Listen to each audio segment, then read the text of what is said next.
All right, welcome back. Conversation with We've Grown. We now have a new person joining us. Allie Strader is the Vice President of Creating the Difference and my partner in this deal, and she's now joined us. So, welcome, Allie. Hi. You kind of know the way we do this is just kind of a conversation. So, somebody asks a question, and then everybody takes a turn answering it or giving their opinion on it, and on to the next person. So, since you're new to the group, you get to go first. Oh, I wasn't prepared for that. Hot seat. Whoa. I don't know what you guys talked about in the first two. Doesn't matter. This is a third and a separate one, so they don't even have to tie together at all. Actually, we just kind of start talking about things. Don't And want to overlap, so. you'll be all right. It'll be all right. Well, Allie brought up something Yes. that Anthony brought up. Yeah, so in the when we did the conversation with Anthony and EJ, Anthony told the story of you stealing his equipment. So I don't know if I remember that. we want to hear your side of that story. Yeah, that was actually a great story. It was in Middletown, Delaware, a great host. They have a lovely establishment there. And Saturday night, we got done bowling. We were hanging out at the bowling center for a while, maybe a little too long. And I remember we were finishing up. We were leaving the bowling center. And Simonson's equipment was sitting out. And I'm like, I'm going to mess with him. Because we had to bowl the finals at 8 o'clock. Well, so I put his balls in my trunk. I go to the hotel. I wake up in the morning very, very, very late. It's 7:30 and we bowl at 8 o'clock. And it's a 20-minute drive to the hotel. So I somehow make it there with no practice left. And I hear, did you hear what happened to Simonson? No. I'm lucky to be alive and be here right now. But they were like, yeah, somebody stole his equipment out of the paddock. I'm like, oh my God, that's terrible. And they're like, yeah, he's using Marshall shoes and some random ball. And I was like, wow, sounds like Simo, something he'd do. And then it's the fifth frame, and I'm on the approach about to go, and it hits me. I'm like, oh my God, I have his equipment. I go tell Jim, because Jim was babysitting me in the morning because I was needing some help. And he goes down, he tells Simonson, and he looks down at me, and I'm just giving him the grin, yeah, sorry, Bo. And then he was like, yeah, just go grab my shoes. That's it. No bowling balls. No, not even my shoes. He said, go grab my spare ball. That's it. No shoes, no other bowling balls. That was it. And then he ends up winning the tournament back up. So that was just the craziest day ever. I steal his equipment, using Marshall shoes, goes back to his, doesn't like them, goes back to Marshall shoes for the rest of the tournament. I'm like, you're a freak, kid. We roomed together a good bit back then. So that was pretty cool to see after the obstacles he had to overcome because. Right. I don't know what I'm doing if I don't have my shoes in the morning. There's no way I'm bowling what he did. Right. I'll tell you that because he bowled even better in Marshall shoes. So, Simo's a freak, but we had some good times on the road. Yeah. All right.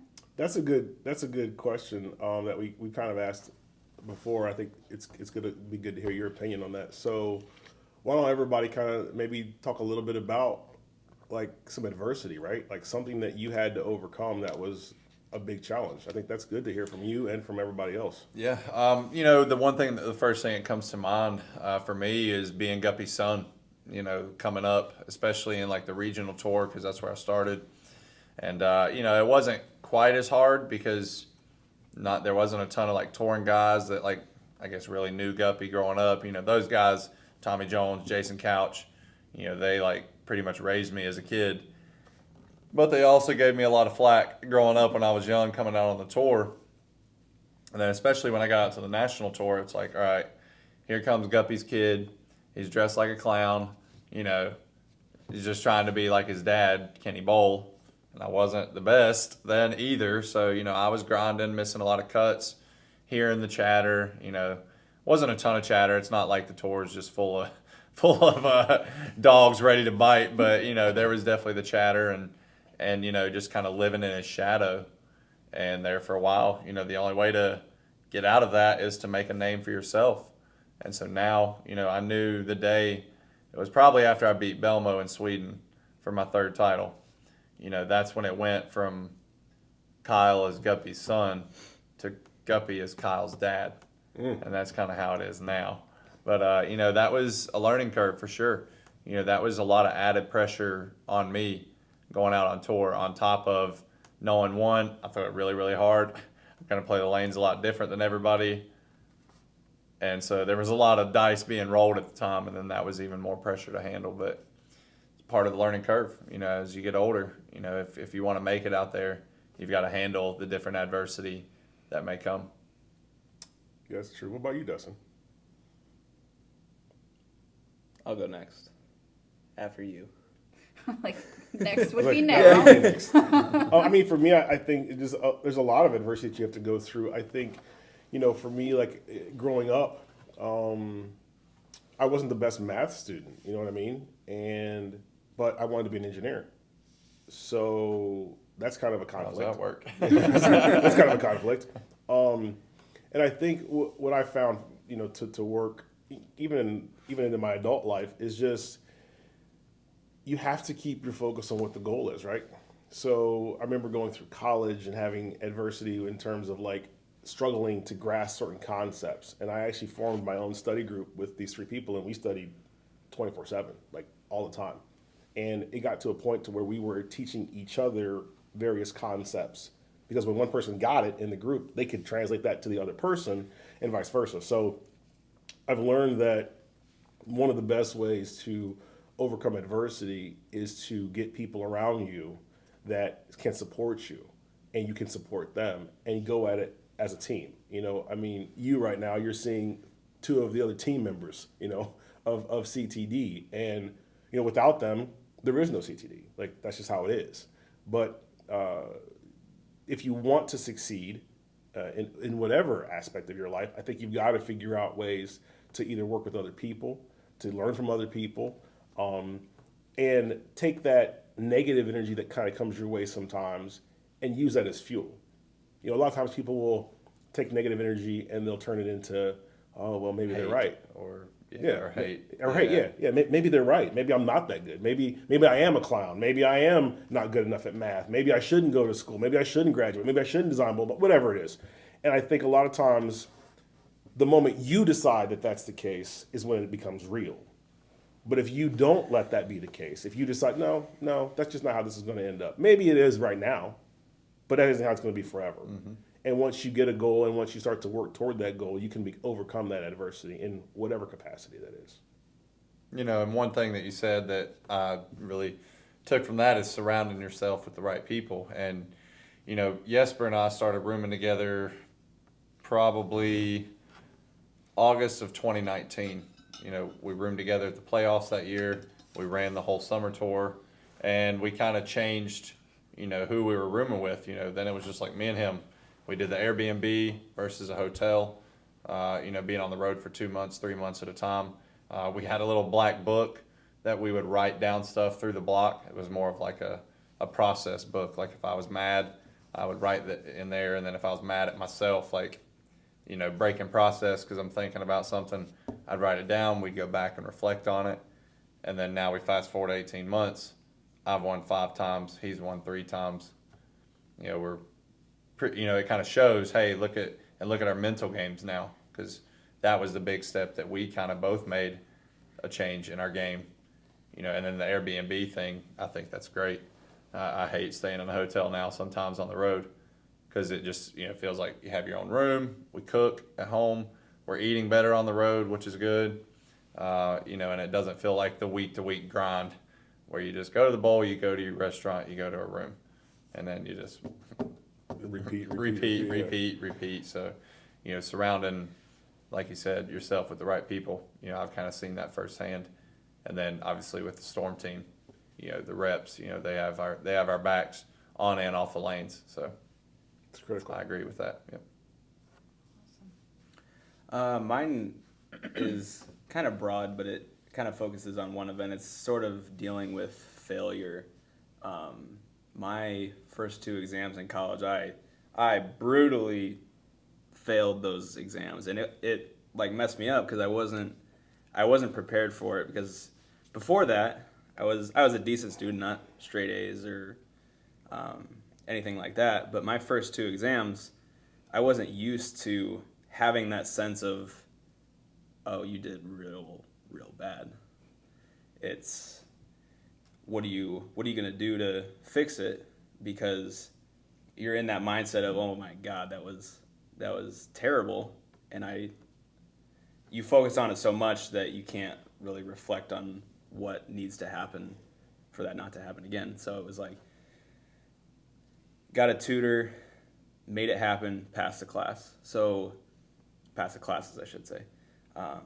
So understanding that it takes more than what you're used to get some things done, I think is something that I've learned to understand a little bit better. Because knowing when to ask for help. Yeah, knowing when to ask for help, knowing what questions to ask, instead of just taking the back road and be like, yeah, I'll figure it out. I'll figure it out. Yep. If I fail another exam, whatever. It couldn't have been like that, because that time was critical, because if you're not passing classes, they're gonna see you later. Bye. Stay at school. Right. And it was a physics and a calc exam. And at the time, I had my mindset that I wanted to be an audio engineer. Wanted to do it. But I'm not smart enough. So that didn't happen. So I'm taking these classes for that. And it's like, oh my God, why did I get myself into this situation? But it's how you deal with that adversity of failure and the embarrassment of, oh, I just failed 2 exams that I'm in my first 3 weeks of college and I'm already down here. So understanding to deal with that was hard, but it made it happen. Here you are. Yep. Yeah. So me, so really just, and it's still going on, running this bowling company when I have zero background in bowling. Before I met Ron, it was like kids' birthday parties. That was the extent of my bowling, like rental shoes and house ball. And now, we're running this company that we're just growing and growing. And when we first started out, we would go to events and, do the same idea of what we're doing now. We go to events and we set up tables, and, it's a grassroots effort, right? Growing the company. And so we would go to these events, and I had listened to Ron sell all of the products 1,000 times to where I could sell them, but I didn't really know what I was talking about. And so we were out in Vegas. I think it was the first tournament in the plaza. It was before any of the walls were up out in the concourse before you get into the plaza where they, put all the shops. So none of that was there. It was just a big, huge open room. And, he's listening to me talk, and he's like, oh, she knows what she's doing. And he walks up to me and he goes, if we're going to keep doing this, you got to start bowling. Okay, all right. That's fair. You're probably right. And so then I bowl league. I'm more than. He didn't say you had to bowl ball, good. Right, I'm more than a house Just ball had to and bowl. rental shoes, but I at least understand. When somebody says 4-bagger, I get it. And so that's probably, as far as this goes, that's one of the hardest things is bowling has its own verbiage. Like there's things that only bowlers understand. Yeah. And I've said we should put together a dictionary of bowling lingo because it is its own language. And so just learning all of that and being able to interact with our bowlers, which one of our staffers did say, I'm not a part of things, which is why I'm doing this. He says, in the beginning, I was in front of the camera. I was getting in the group, and I was doing Facebook Lives and things like that. And I don't really do that anymore because as the company's grown, we've got Dustin to help with that, and Ron stays out in front. And so there's more things on the back end that I have to handle, so I don't have time to get out there and interact with people. But because of doing this for the last 6 years, I at least can and not sound like a total fool whenever I do. So that's what I'd say. I want to know from your perspective what it was like starting the company and then Ron getting sued? Like, what did you have to deal with during that time, and how did it feel? Well, it was no fun for anybody. Oh, she was being sued too. Yeah, I mean, they sued the owners of the Well, there you company, go. so Yeah. so we were both a part of it. For me, it was frustrating. You know, I didn't have the personal connections with the people like he did, but I could see it hurt him. Like, these were his friends, we thought, you know, Yeah. and so, you know, seeing him hurt, that was frustrating. Having to do constant phone calls with attorneys, and, you know, there was a lot of backstory before the lawsuit came. We tried to work with them. We tried to get them to let us use this building to test products. And, you know, we had offered to help develop some products for them, you know, in exchange. Let us use the building for testing, and we'll, you know, get some products for you guys, blah, blah, blah. A lot of that went unanswered, and then we just got a lawsuit, and we were like, Here okay, we go. like, where did Cuffs that are off. come from? I thought we were negotiating this, and then, you know, and it's the same. It was Easter, and he gets a phone call, I get an email, like, hey, would you like us to represent you in your lawsuit? And we're like, what are you talking about? And we had no idea. Is this spam? I see things coming through in my email. I'm like, And- oh my and we're God, like, I owe the what? government. Like, did I not pay tax? Like, oh Right. God. And then whenever we like actually started reading the lawsuit, the things that they said were just, it was inaccurate. Like, there were so many lies in it, and so that was just frustrating. Like, so I could just go and like write a whole bunch of lies down and be like, here's the reasons Here why we I'm go. suing you. Like, how does that work? And so it was really, really frustrating. And I mean, it went on for a long time. And when we finally settled, like when we got I think it was a phone call. We got a phone call saying that, you know, everything was settled. And I think I must have been the one who got the phone call, because I called him and I was crying because I was so glad over. that it was It's over. done. I mean, we dealt with it for what, a year and a half, Yeah. 2 Oh, years? goodness. Yeah. I mean, it just dragged on. And so when it was finally done, it was like such a relief. It was, Vacation. yeah. Yeah. Vacation time. Yeah. Yeah. I'll go ahead and ask another question. You'll know exactly what I'm talking about. What does it feel like when people take advantage of you? How do you deal with something like that?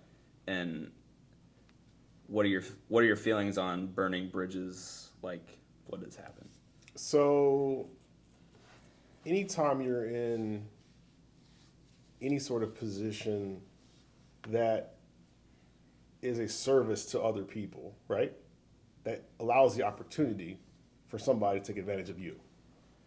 And I think it's critical that you, one, realize that that's a possibility. And then when it happens, you have to try to understand why that's happening. You know, specifically where you're referring to, I mean, basically the situation is I offered a person an opportunity to help us grow this company. And they had the ability to do some things that we needed to fill. So I gave this individual that opportunity to do that, and they stole the money. Like, they took the money and stole it, and within over a month period, and then you know, they were sad when they had to tell me that, but it got drug out to the point to where there wasn't a really option but to tell me what was going on. And at first, you know, the biggest thing that I have with that is hurt. It hurt. And it wasn't Trusting somebody. it wasn't so much because of the money. It's thousands, right? It's more than $1,000, but it wasn't the money. It's the thought process to go, why can't I come to you and say, hey, I need help? Because the way I am, I mean, you've known me long enough. You guys have known me long enough. If I have it to give and you ask for it and I have it, I'll give it to you. And when you get to a spot to where a person feels it's easier to steal it and hopefully not get caught than to just admit I need help, that's a real problem. And it shows that either one of two things. Either I wasn't a good communicator enough to them for them to know that they could do that, or that they were a selfish enough individual that they really didn't trust in the process of what we were doing.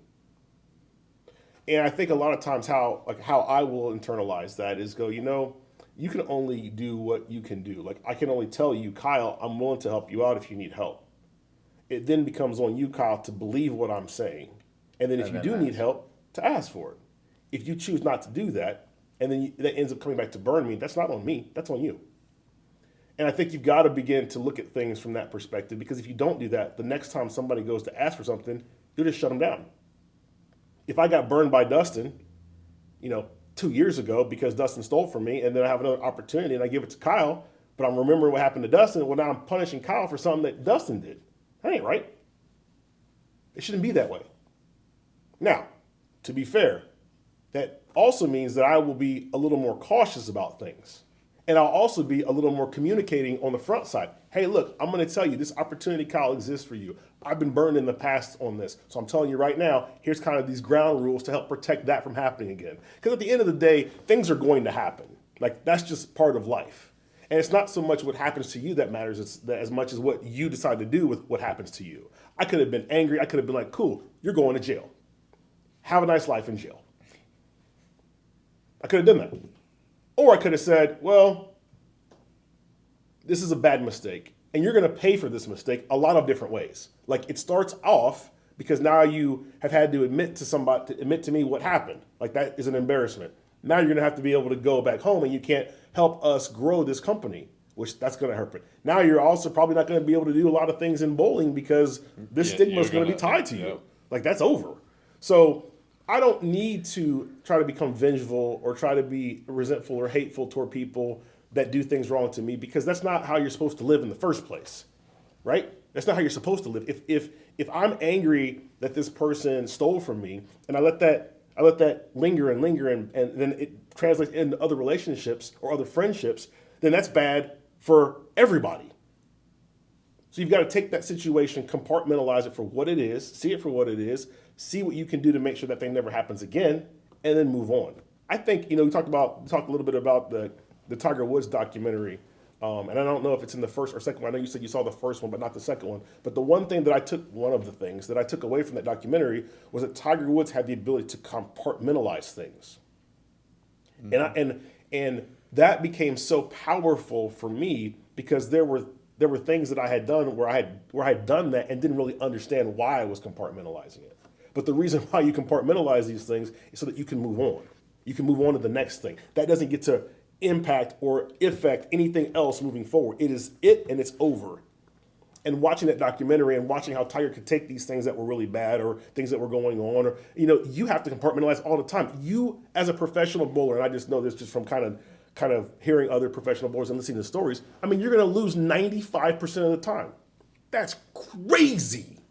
That's crazy. You, as a professional bowler, are going to lose 95% of the time. So I'm telling you right now, if you can't compartmentalize, you won't be on tour very long. Yeah, it's a dog-eat-dog world, especially. That's why it's all about the process, the moment, a week at a time. Especially when we're on the road for 10 weeks in a row. It could be a long road, driving week to week, missing cuts, sitting there for a couple extra days, nothing to do. And then try and pick yourself up and do it again. So, and I think just to touch on what you said, if you get burned or done wrong, sucks, but it just tells me that you're a bad person. Like, I'm just pretty real. Like, all right, well, probably not going to do business with you again. Karma's going to get you down the road. I'm a firm believer in karma, firm believer in treat people like you want to be treated, the golden rule. And obviously that's not treating people the right way. So, he's got to live with that. I don't. It's probably not going to be the end of the world. Somebody comes after my life, then obviously it's a lot more than burning a bridge at that point. But, I think people, and who knows what drives them to do those things. But I think you just have to look at it that, you're the better person, you're doing the right thing, and dust it off pretty much, because that's one thing that I've kind of learned in life in the last year and a half is you just anything that happens, I mean it could be worse. Losing my mother kind of just put a lot of things into perspective with life, like and especially bowling. It made bowling so much easier when I didn't win or didn't make a cut or bowled bad. It's like, all right, well, I get to bowl, I get to live, I'm on earth, I get to enjoy my life, so bowling's not that bad. And then when it comes to stuff like that, I mean, people cut me off in traffic or, whatever, I ain't got time to waste my energy on frustrations on stuff that doesn't affect me. Control what you can control. And then, obviously you control, watch your back a little better, when it comes to things like that. But I think just in general, if we all took our time and energy and put it towards positive things and positive focus on outlooks instead of the negative side of everything, always, regardless of what it is, then, I mean, the world would be in a better place. But 2021, it's kind of hard to have that outlook, it seems like. Well, I think when I was younger, when people would do me wrong, I would want to Pay be back. vengeful, Yep. right? But as I get older, I one saying no answer is an answer. So if you're acting a fool, I'm just gonna stop talking to you. I'm not gonna waste my time and my energy trying to convince you that you're acting a fool. Yeah. I'm just gonna stop talking, and then eventually you're either gonna realize that was my answer, or you're not. But I'm not gonna let myself continue to stress about it, because I've got more important things to do. I've got better things to spend my energy on, like growing this company, taking care of my family. It's just not worth it to fight with people anymore. It's probably just in the last couple of years that I've really started to get a grasp on that, because I was just angry about trying to convince people that they were doing the wrong things. And it's you can't convince a crazy person that they're not crazy, No, that's tough. Yeah. Right. It's not worth it. So that's how I handle it. I just walk away. And, speaking of that, I think I kind of relate into bowling with that, especially, we've done a lot of action bowling the last couple of days. When it comes to action bowling, prime time, some Dougie vision, after dark, later in the evening, the trash talk and stuff comes out. A lot of times, the guys that are jawing at me, just don't say anything, because it's better to just do that, instead of Show 'em. poking the bear, and then same thing with social media, the comments, the hate or whatever. I mean, I see so many people that get so upset, they get bent out of shape Yeah. on Facebook. I'm like, what are you doing? Right. You're Well, just everybody's a feeding lot into braver it, behind a you're just wasting your energy on stuff that doesn't matter. Right. And then in bowling, don't waste my energy on the bad shot, because it doesn't matter. I can't do anything about it. Right. They say it all the time. The coaches, leave it there. Really, that's what we mean for you to do. If you just listen to what you're telling yourself to do and actually do it, then, the game can get a little easier at times. But it's crazy that we can tell ourselves and then just, so we'll see it. Right. The old keyboard cowboy. Yeah. I'm not a violent person. I don't fight. I don't really argue. I'll talk it out. If we don't agree, then I'll just leave. I'm like, all right. It's been a few times where I just continue to argue, and then it just gets worse and worse and worse, and then people get upset. Right. So we'll just leave it. We're allowed to have different opinions, and we can agree to disagree. Absolutely. I'm still a little upset about that 9-pin that I left today. Oh, that was a little dirty. Blasted that thing. Yeah, that was tough. I definitely thought I'm you struck I'm to win trying on the to Red Devil. I'm trying to compartmentalize, but I'm struggling with that. So maybe if you guys can give me some tips on that, and just to kind of fill you in. So Kyle and I bowled a match. He challenged me, and I started running my mouth a little bit. And we decided to go out there and bowl, and it's tough. I mean, there's a house shot on one lane, but then on the other lane, it's the impossible. It's the Red Devil. I mean, it's just really hard. Kyle renamed it. Long story short, Kyle wins the first game. I win the second game. We have a roll off, and I mean, I just need to I need to make a good shot On the Red Devil. You need a strike. on the Red Devil to win. Like I just need to make a good shot, and I aced it. I was like, you know what? All I want to do is just post this shot. Like I'm not worried about anything else. I just want to post a shot. So I post it and leave an 8-pin, or a 9-pin rather. I'm sorry, and You are on the wrong side, so. yeah, I'm left-handed. And I'm struggling over that. Not because I lost, not because of it was a $100 bet, but that didn't really matter either. It was just because I wanted to make a quality shot, and I wanted to beat Kyle, and I made the quality shot, and I still didn't beat Kyle. So maybe you can give me some tips. Like, what would you like? Because I mean, this is like 3 hours ago. I'm still frying over. I mean, you can probably see the steam. So, like, give me some tips on how I should compartmentalize that and move on. Well, I mean, the first thing is obviously to throw it better, to where all 10 pins fall down. That's always one answer. That's a good tip. And they say the worst break in bowling is a stone 9 or a stone 8, but it's more upper deck 7. Okay. 7's supposed to get carried. All right. It's kind of like the Hellcat might over be- Tesla. Right. Here we go. I was Over wondering upper when deck that 7 was gonna over come the out. stone 8. But the one thing I did listen that I heard you saying is, I wanted to make a good shot, and I'm upset about that, and that I non-pinned. And well, the main thing that you have to realize is you made the good shot, you just got a terrible break. So that's right there. The bad thing was you had the bad break. How do you handle it? Do you fry out 3 hours later, still upset about the 8-pin, or do you realize, wow, I aced that shot? Because it was aced. I mean, I thought you struck. I was like, damn, I just lost. I was like, all right. But, and that's where even these little situations, how do I want to handle it? Be upset about the bad break or be happy about the good shot in a high-pressure packed situation? Pat yourself on the back and know next time it's probably going to fall. Because if you throw it that good again, I like your chances of getting all 10 pins to fall.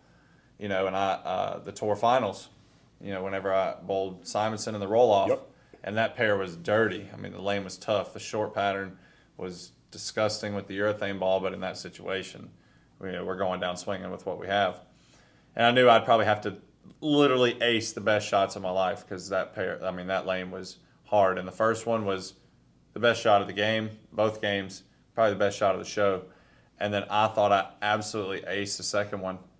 And I mean, that one caught me off guard, and I feel like that's somewhere I'm very realistic with myself on what was a good shot. Even wrap 10s, especially on house shots and stuff like that. I feel like I did something off a little bit, and that's kind of where I've also matured is in the past. It's like, oh, why did I wrap 10? No, I mean, really, there is a reason why. Right. But, I think that's the answer is to look at the situation, the positive from it. Now, if you big 4, well, you suck. Not really, but, and that's something me and Jesper have talked about on tour because he's made a lot of shows this year and he hasn't bowled good. Yeah. There was in the playoffs, he needed 3 in the 10th to tie. He washed out, flagged the head pin. I did not expect that because we're big on process, big in the moment, and I expected him to ace it, and it was a bad shot. And, he's trying to figure out how to handle these, and then the Masters, where he was the number 1 seed. Yeah. He thought he was there. He was in, because he led back-to-back majors and lost to Belmo both times. So he was like, I'm back in this position. I'm going to win. It's my week. And then Thomas Larson bowled unbelievable. And then so it's handling stuff like that too. It's just you have to continue to find the positives, which if you were to big 4 in that situation, the positive was you won game 2 to get to the roll-off. And you just made a bad shot in the crunch time. You're either going to make a good shot or a bad shot. It's literally that simple. Mm-hmm. That was an okay shot, whatever. It's good or it's bad.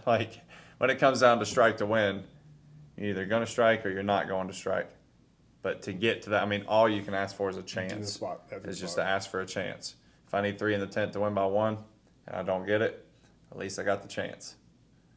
If you don't have a chance, well, then it really sucks bowling your 10th frame. Knowing that you just got to get up there to get out of the way, Right. then that sucks. So, it could always be worse. Got to find the positive in, I think, any situation. Well, I think like you said before, you got to control what you can control. You can't control, like you ace the shot. You can't control if the pins fell the way that you wanted them to, but you can control your reaction to it. So you just have to control what you can control. Awesome. Well, now I feel better about that 9 pin. There we go. Sure you do. So I appreciate you guys, man. This is awesome. I think we'll take a little break. Maybe we'll do one more of these. And I appreciate everybody just kind of hanging out with us and participating with this conversation with. It's been great.